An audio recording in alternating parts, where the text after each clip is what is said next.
Olá!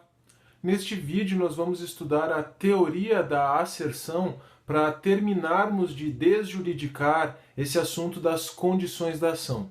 Por isso que eu achei legal de postar esse vídeo aqui na nossa série de sábado, porque nós estamos de fato desjuridicando as condições da ação. Mas desde o primeiro vídeo dessa série sobre as condições da ação, o vídeo sobre a teoria eclética do Liebman, eu venho tentando demonstrar para você, eu venho afirmando o caráter artificial dessa teoria toda.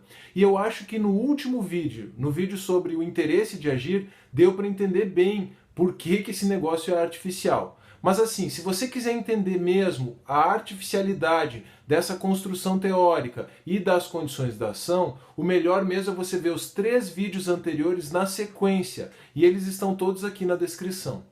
E já que nós estamos falando da parte de baixo aqui, por favor, deixe o seu like, se inscreva no canal e ative as notificações para permanecer atualizado, compartilhe o vídeo, deixe um comentário, deixe uma pergunta ou, o que é mais importante aqui para a nossa série de sábado, deixe a sugestão de algum assunto para nós desjuridicarmos juntos. Bom, então eu espero já ter conseguido provar que esse assunto das condições da ação, esse assunto da teoria eclética do Liebman é artificial. Mas cuidado, hein? Porque existe uma maneira de salvar as condições da ação. Existe uma maneira de dar algum sentido e alguma utilidade para as condições da ação. E essa maneira é chamada de teoria da asserção.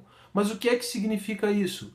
Asserção significa simplesmente afirmação. Então, o que nos diz a teoria da asserção? A teoria da asserção nos diz que a presença ou a ausência das condições da ação tem que ser verificada pelo juiz no começo do processo. E isso nós chamamos de fase postulatória. Então o vídeo sobre as fases processuais pode ajudar você a compreender esse vídeo aqui. O link para ele está aqui na descrição. O juiz tem que apreciar a ausência ou a presença das condições da ação no começo do processo, na fase postulatória e exclusivamente a partir das afirmações do autor. Então assim é possível salvar essa ideia de condições da ação. Usando a teoria da asserção, o juiz verifica a presença ou a ausência das condições da ação no começo do processo, a partir exclusivamente das afirmações do autor.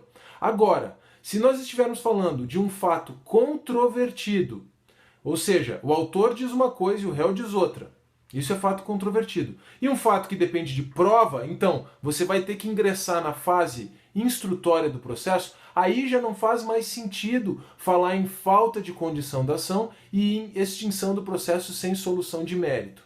De novo, um exemplo vai ajudar você a entender. Imagine, pensando lá na nossa amiga legitimidade para a causa, imagine que o A ajuiza a ação contra o C, mas ele fez um contrato, e um contrato escrito, esse é o detalhe importante. O A fez um contrato escrito com o B, e ajuiza uma ação contra o C para cobrar esse contrato. Ora, é evidente que a partir apenas das afirmações do autor, a partir apenas dos documentos que estão juntados nos autos, é um contrato escrito, lembre, o C é parte ilegítima. Então, no começo da ação, no começo do processo, o juiz deve extinguir esse processo sem solução de mérito por ilegitimidade passiva. Então, aqui a teoria da asserção funcionou e salvou a legitimidade de parte como uma condição da ação para impedir que o processo se desenvolvesse de forma inútil. Mas imagine agora, por favor, que esse contrato não seja escrito, mas seja verbal. E a seguinte situação: o A fez um contrato verbal com o B, esse foi o que aconteceu na prática, esse foi o contrato realizado. Mas ele ajuiza a ação contra o C e afirma na ação que fez o contrato com o C. Então veja, se o A afirmou na petição inicial que esse contrato verbal foi feito com o C, a partir das afirmações do autor, o C é parte legítima sim. O fato de o B ser o sujeito da relação de direito material, pelas peculiaridades da relação de direito material, é uma questão que depende de prova. Então, se o C contestar a sua pertinência subjetiva, se o C disser que ele não é sujeito da relação de direito material, isso vai ter que ser objeto de prova no processo. Como é um contrato verbal não escrito, vamos ter que produzir prova. Vamos ter que ouvir testemunha, sei lá, gravação, sei lá. Tá? Mas assim, verificada no processo, depois das provas, vamos dizer que sejam ouvidas testemunhas, pessoas que estavam presentes, e todo mundo diz que o A celebrou o contrato, na verdade, com o B e não com o C. Bom, isso foi uma questão controvertida que foi objeto de prova. Superou-se a fase postulatória. Foram produzidas as provas, o processo chegou no final, o juiz tem que proferir a sentença. Qual seria o sentido de agora ele reconhecer a ilegitimidade passiva do C e extinguir o processo sem solução de mérito? O processo se desenvolveu inteiramente, quando ele chega no final, o juiz vai extingui-lo sem solução de mérito. Alguém de fora do processo perguntaria o seguinte: tá, mas o que vocês estão fazendo aí? O que vocês fizeram aí esse tempo todo?